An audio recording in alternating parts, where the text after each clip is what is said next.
Hello and welcome. Today I want to talk about the new Tier 8 Japanese destroyer, the Akizuki. She is going to be the new highest tier Japanese destroyer in the gunboat line. Basically, the Japanese destroyers are going to get a second line where those ships are going to be focused more on the guns of the ship rather than torpedoes like the current line. And the Akizuki is going to be the highest tier ship in that line. So the interesting point to me, at least the most interesting point, is the fact that the Akizuki has lower caliber guns, 100mm. We'll talk about a little bit about it later. The pros and cons on the ship are that she has very good rate of fire, 2.7 second reload, so you'll be spitting out shells left and right all the time, because she also has 8 guns. She also has very good shell speed and really good shell arcs. Her range is questionable though, so you really want to supplement it with AFT. This 12.2 km here is with advanced firing training. She also has, okay, she doesn't have good concealment for a tier 8 destroyer. 5.9 km, it's okay, but it's not very good. However, because her guns are only 100mm, her detectability while firing her main guns is only 8.9 km, which means that it should be one of the lowest of destroyers, at least the higher tier ones anyway. So basically, she'll be invisible below or beyond 9 km, and her shells are definitely fairly easy to hit at that range, against targets that don't, zigzag too much. She also has pretty good anti-air. It's not as good as a Flint or an Atlanta like I mentioned last time, but it's pretty good for a tier 8 destroyer. That is quite excellent. She doesn't get defensive fire though, but I believe this anti-air is fairly good. Although, to be honest, she kind of needs it due to her maneuverability and size, I guess. She also has really good HP for a destroyer, 20,400 HP at tier 8. And this isn't with survivability expert either, so you could add another 3200 on top of this if you took that skill. But she also has quite a few issues, and the biggest one is the one I mentioned earlier, the 100mm gun caliber. Yes, she fires really quickly, her turret traverse is very quick as well. But the problem is that well, these shells just don't penetrate, and sure, you might think, oh, I'll fire HE, but then again, you have to remember that HE still also has to penetrate to deal damage. Otherwise, you're not going to deal any damage, and this definitely shows on the Akizuki. I've had quite a few games where I put like 200 HE shells into a battleship, the superstructure, and I've dealt 0 damage. Because these HE shells just can't penetrate the superstructure armor, so they deal no damage. Sure, fires happen, and those fires do ramp up, and in many of the games I had, I did my highest damaging, contribution was in fire rather than alpha damage. So basically you want to shoot soft targets, things like destroyers or lower armored cruisers, or other cruisers as well. But battleships you really don't want to shoot them. The fires are really nice because you get a lot of them, but your alpha damage is really poor. And switching to AP doesn't help that much either because you are still only 100mm. She is also slow, like really slow for a destroyer anyway. Her maximum speed here is 34.6 knots, but it's really 33 knots. This is with the speed flag. She does get the speed boost consumable, so an Iowa isn't going to outrun you, but she, can keep up, because the Iowa is also 33 knots. And she's a battleship. You have many cruisers that will quite literally be able to outrun you. The Atago stock without the speed flag is 35.5 knots. So it gets even worse actually, because there are ships like the Dmitry Donskoy that are 36 knots. And, with the Donskoy, the scary part is that she has radar as well, so if she knows that you're in a certain direction and starts heading directly for you, she might quite easily catch you out. And, well, a downside on her is that her torpedoes are pretty lacking. Namely, she only has one torpedo launcher. The torps themselves are fairly good, but it's only 4 torps total. It's not so bad though, because, you know, you're focused on the guns, and the other thing is that the Akizuki gets an extra consumable, namely torpedo reload booster. If you use this consumable, then your torpedo reload goes down to 5 seconds. Which means that you can fire your torpedoes, use this consumable, and then fire torpedoes again 5 seconds later. So this means that you can utilize your torps nicely, but it's not as good as having like 2 launchers of 4 torps. But it's still okay. You can utilize this, and I find it pretty good. She also has access to normal speed boost, decent smoke screen, and, you know, the normal damage control party. One thing I would like to mention though is that she has an extra consumable, which means that if you run premium on all of them, this adds an extra 22,000 cost on it, so you might have to keep that in mind, because over 100 games that would add up to a good, 2 million credits? And it's not like you really do want to use this premium, because it's a 2-minute difference on the cooldown. So I recommend you still utilizing the premium one, despite the cost. So let's talk about the modules that I use on this ship. So I went with main armaments modification, don't want to lose the guns, and truthfully the other ones aren't important. In the second slot I use AA guns modification 2. You don't really need dispersion, because your maximum range, even with AFT, is only 12.2 kilometers. And obviously you don't need turret traverse, because 11.3 seconds for 180 degrees. So getting AA range, in my opinion, is the best choice, although you might still want to get the dispersion module. In the third slot I get the propulsion modification, because on destroyers I've noticed that the main thing you lose is your propulsion, and you really don't want to lose it. I do use last stand, so either of these two is okay, but, you know, I still prefer not losing my engine as often. In the fourth slot I use Rudder Shift, because she has some trouble with maneuverability. With the Rudder Shift module, the Rudder Shift time gets down to 3.7 seconds, but, you know, it could still be better for a destroyer. It doesn't also help that her turning circle is 730 meters. And in the last slot, obviously you use concealment modification, because without this, you will be detected more often, and you don't want to be detected because you're not very fast nor agile.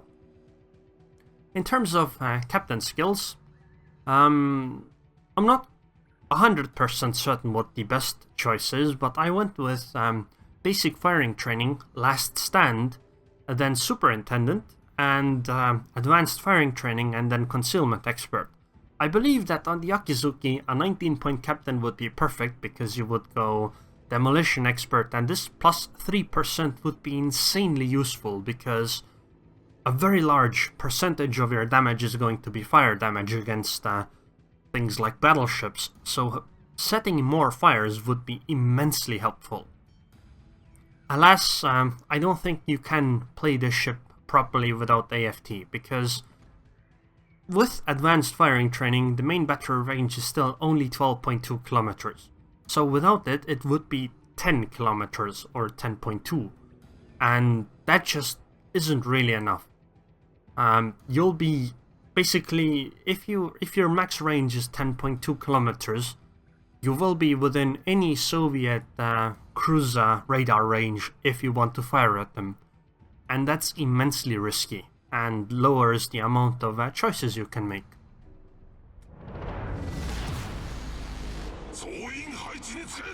Anyways, time for some gameplay finally, enough of that useless talking. So this is a match on the map Trap. Tier 8 is the highest tier, which means that I am the top tier destroyer, and my plan is, because I spawn near the sea cap, to go towards the sea cap and try to contest it, because Remember when I said that the Akizuki has a really low concealment range while firing her guns? This makes her pretty good at contesting cap zones against enemy destroyers. On top of that, she has a very high damage per minute number, but it mostly works against soft targets like destroyers. And like right now, I take a shot at that Mogami who was spotted because I know that my concealment range while firing is really low, which means that I am very unlikely to be spotted while firing. Whereas if I had been that Kiev, I would have been spotted immediately. If I had been a US destroyer, my shells probably wouldn't have hit, so firing that would have been quite useless. On a Japanese destroyer, probably my guns wouldn't have been turned properly in time anyway. But, okay, so I know that the Błyskawica is at 8.5 kilometers. If the Błyskawica gets to 8.9 kilometers, I can fire freely without being spotted, at least most likely. They only have 3 DDs and 2 of them are here, so what's the chance of the third one being here and being closer than those two? Not that high. So I can just fire at them with impunity. And look at that, I can actually fire at the Kiev at almost 11 kilometers and, you know, still lead enough as a destroyer. That is quite unbelievable. Well, if you have played US destroyers, you would know how unbelievable that feels. Anyways, the Kiev's coming closer, so I guess I'll just shell until she gets within range. Okay, I can't fire anymore because if I fire, I'll be spotted. So now I guess I'll just fire torpedoes towards the smoke screen and then use the torpedo reload consumable. So my torpedo reload goes to 5 seconds and then fire another torpedo salvo. And then I should be going next to that island soon, so I should be able to get a few shots off on the Kiev. It seems the Kiev is slowing down, so I don't need to lead as much. And just check out this reload rate. This is insane. Look at how many salvos I get off. It's quite devastating against DDs, but against things like battleships, yeah, because you deal no damage, it's not that scary. Like, if you noticed, the first salvo I had on the Mogami, I got 3 shell hits and I still did 0 damage. Unfortunately, I think that Kiev would have actually run into my torpedo, but somebody else kill secured it. It's okay, I guess. Because she might have not ended up running into it. Although I think the fire might have still made her expire. But on the Akizuki, because of the really quick reload, you might really want to maybe even consider getting, what's it called, the commander skill that tells you that you're being fired at.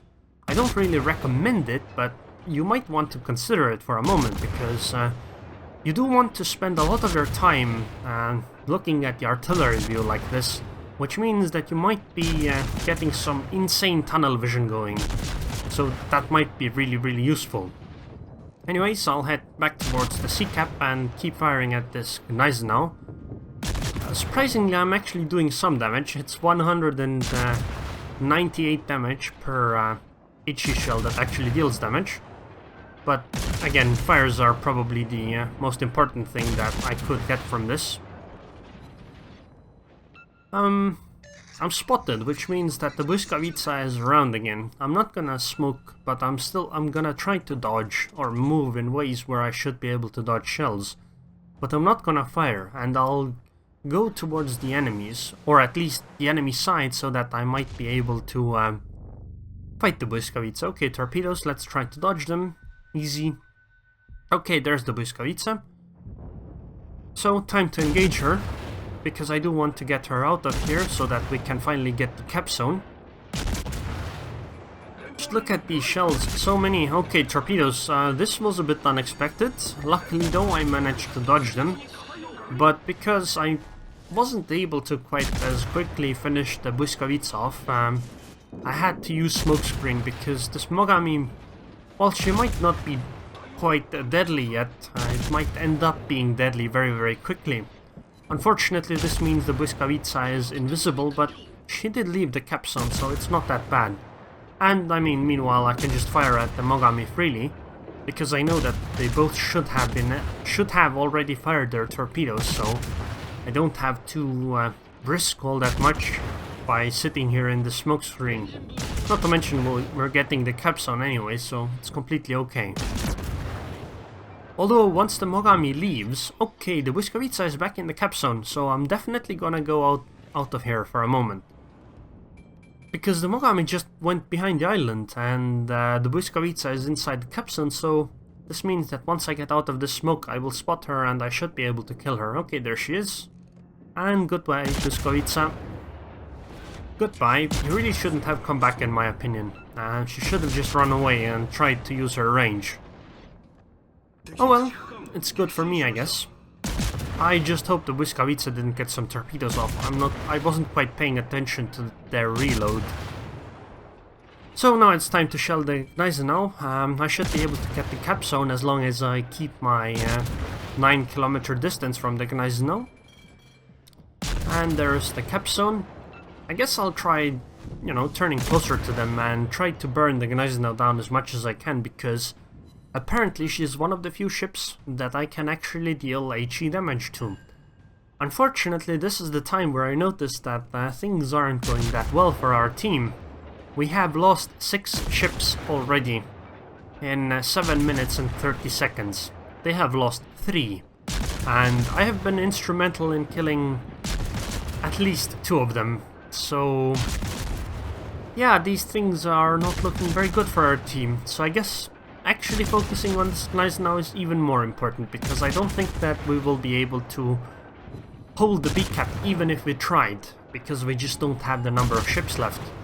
And finishing off these stragglers should be more important, because otherwise they will become very, very problematic to us.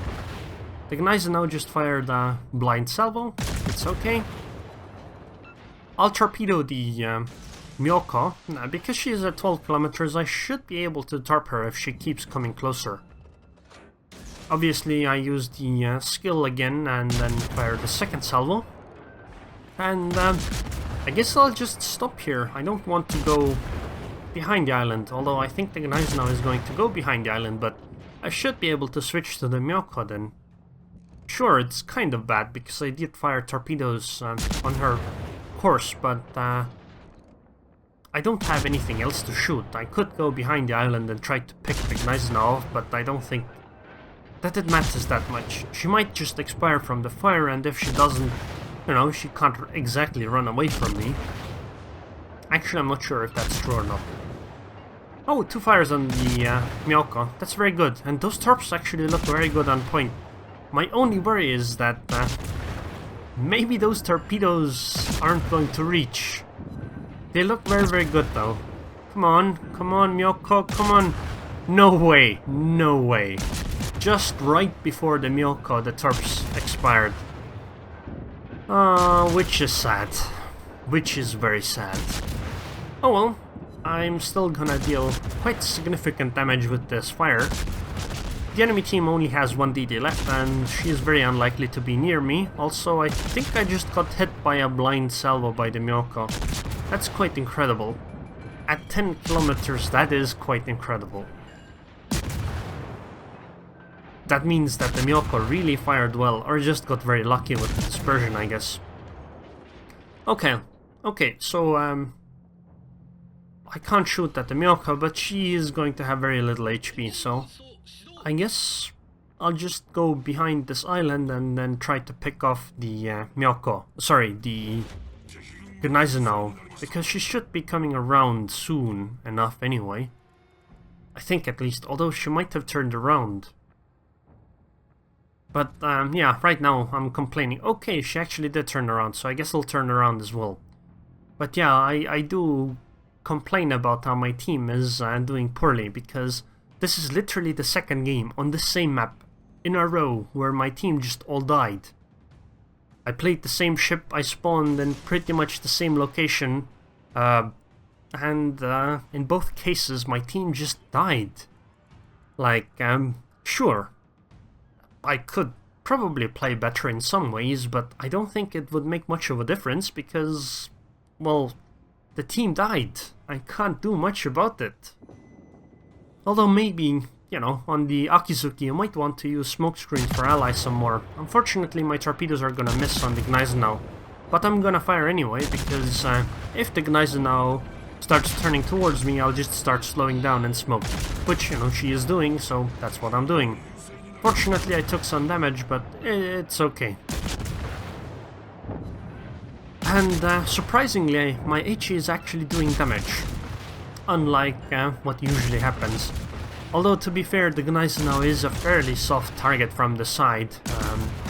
I'm not even sure, maybe firing EP here would be appropriate. I don't know, I haven't tried it. So if you are going to get an Akizuki, you might want to try that. But I'm not quite certain, because it's, you know, only 100mm caliber again. I switched to AP here at the very end of this Gneisenau, but it doesn't tell me much information because it doesn't exist for long enough. Okay, this Gneisenau should be gone very, very soon. And we only have 2 ships left, me and that Torpedoes. And that Torpedo seems to be very, very afraid of things. Oh look, 561 damage. Just look at that so-called combo. 130 shell hits. But very little damage in that so-called combo. Okay, so oh, okay, I'm gonna try picking that Mogami up. Hello. She has 700 HP. Let's see how many shells I need to actually kill her. So I hit 2. I've hit 9. 11. 16. 22 shell hits, and fire actually did like half of that damage. 22 shell hits to kill a 700 HP Mogami. So yeah, the HE shells not penetrating is quite an issue. Okay, so firing at the oh my god, that Bayern. That was quite unexpected, but I'll just torpedo her. I got quite lucky here because I was immediately able to get behind the island, so there was no what's it called, line of sight anymore, so I was able to run away. The unfortunate side is though that I'm not quite certain I want to fire my guns as long as the Bayern is where she is, because she might suddenly appear. And in that case I would be spotted and I only have 6,000 HP, so I would just die. I do wish to pick that Myokov, I'm not quite certain I can though, because she is at quite a range, and if I fire right now, the Amagi will spot me, which is why I use speed boost and try to move away from her to try to put 9 kilometers between us two.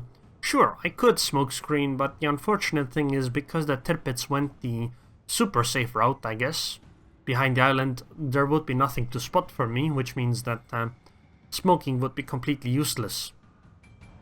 I do wish I hadn't used the torps on the Bayern, I guess. Although I don't know if there would have been a higher chance of hitting the Amagi anyway.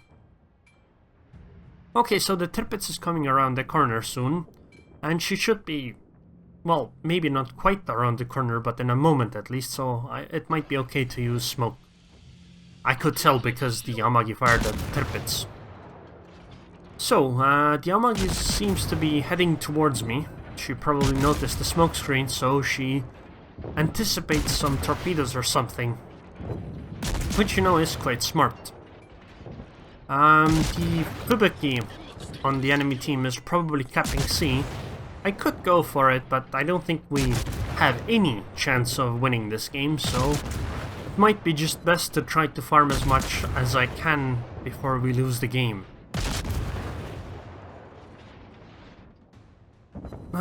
Okay, so Torps are up. I wonder how she is going to go.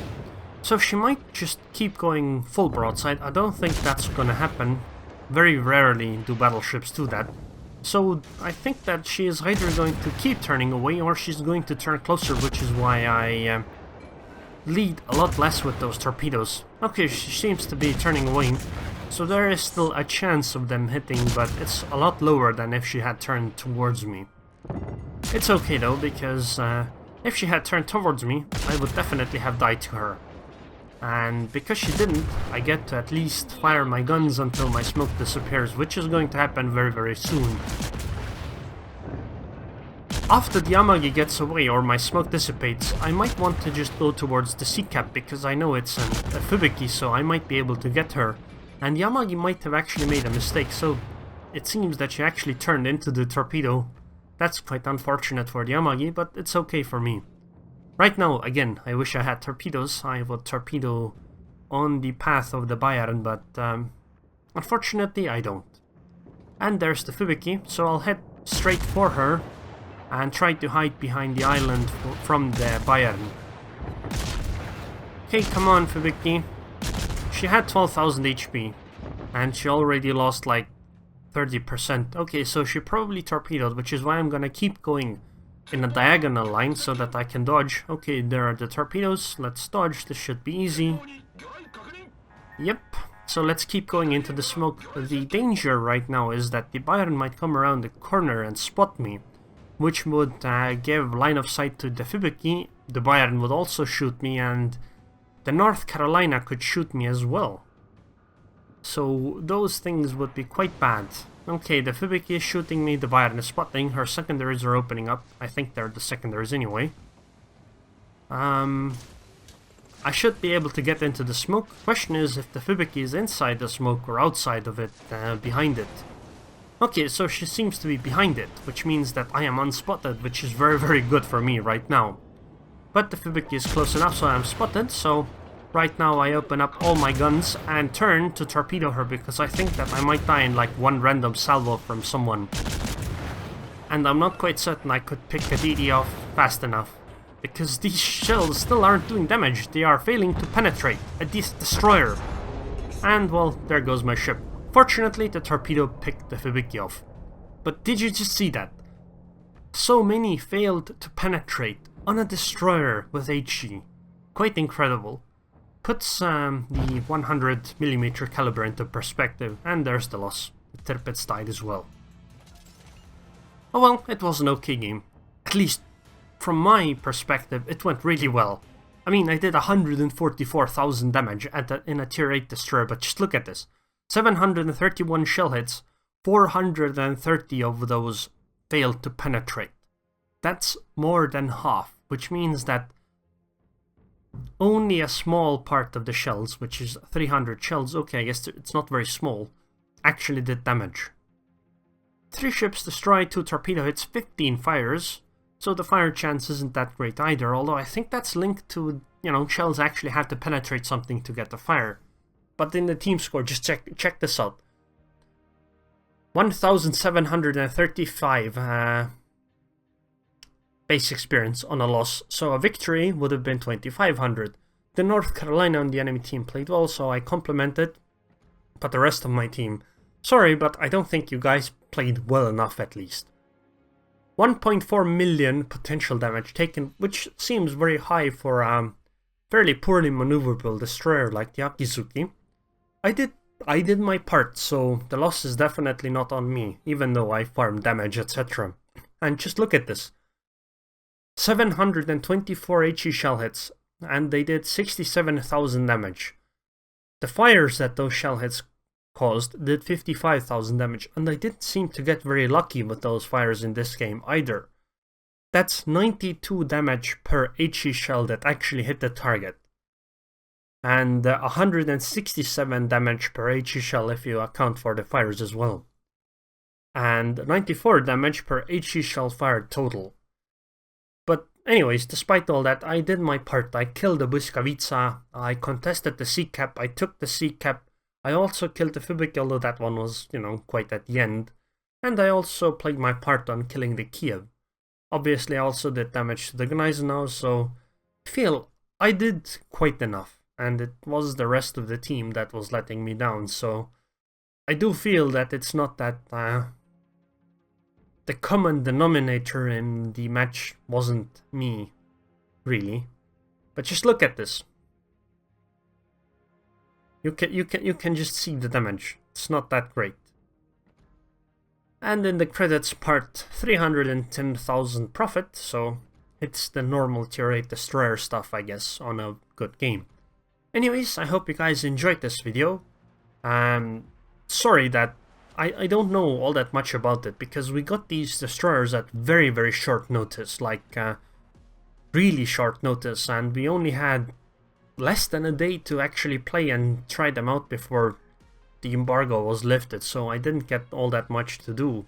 So I went immediately for the Akizuki and ignored all the rest. So anyways, I would like to thank the Patreons on Patreon now. Thank you very much for your continued support, Akataken, and I hope I see you guys next time.